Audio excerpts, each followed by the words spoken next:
بنیادی طور پہ سب سے پہلے بتائیے کہ اسلام ماں، بیٹی، بہن، بیوی کے جو مالی حقوق ہیں اس حوالے سے کیا کہتا ہے، اور جو بیوہ اور مطلقہ خواتین ہیں اس حوالے سے بھی بتائیے کہ اسلام ایکچولی ان کی کس انداز سے نمائندگی کرتا ہے مالی حقوق کے حوالے سے۔ بسم اللہ الرحمن الرحیم، اللہم صلی علی محمد وعلی آل محمد وبارک وسلم۔ بہت شکریہ جنید اقبال صاحب، آپ نے اپنے انٹرویو میں اپنے ابتدائیہ میں بڑے خوبصورت انداز میں تمام پہلوؤں کا جائزہ پیش کر دیا۔ میں اپنی گفتگو اس دعائیہ اشعار کے ساتھ کرنا چاہوں گا کہ الہی ماؤں بہنوں بیٹیوں کو دین داری دے۔ واہ سبحان۔ الہی ماؤں بہنوں بیٹیوں کو دین داری دے، الہی نئی پود کو فضل بہاری دے۔ سبحان۔ بچا لے مومنہ کو اے خدا مغرب پرستی سے، بچا اس شمع کو بعد فنا کی چیرہ دستی۔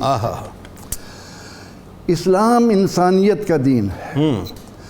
اس نے جہاں مرد کے بارے میں یہ کہا کہ اللہ نے تمہیں زمین پر اپنا نائب بنایا ہے، تو ساتھ ہی عورت کا بھی ذکر کر دیا۔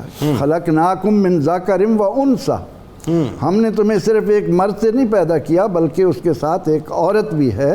تو اسلام جس طرح انسانی زندگی میں عورت کو مرتبہ و مقام عطا کرتا ہے، اس سے کہیں بڑھ کر عورت کو عطا کرتا ہے۔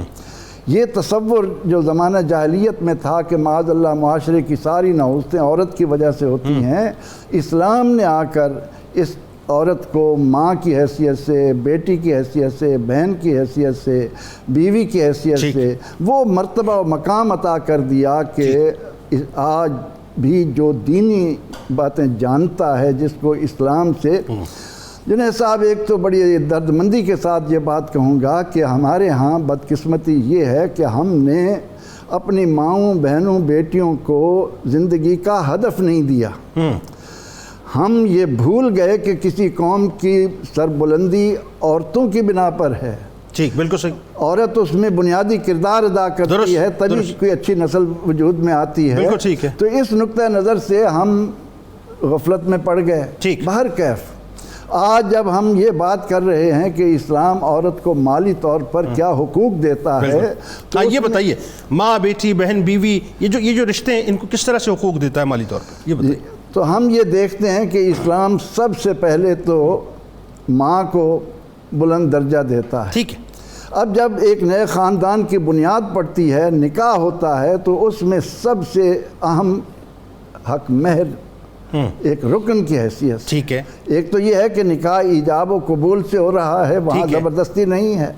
پھر یہ کہ وہاں پر قرآن کریم نے کہا کہ اگر تم نے کسی عورت کو قنطار حق مہر دیا ہے، قنطار کہتے ہیں کہ بیل کی کھال کو سونے سے بھر دیں، جتنا سونا اس میں، اس کو ڈھیر مال کہا جاتا ہے، تو فلا تاخذوا منھا، تو تم اس سے لے نہیں سکتے۔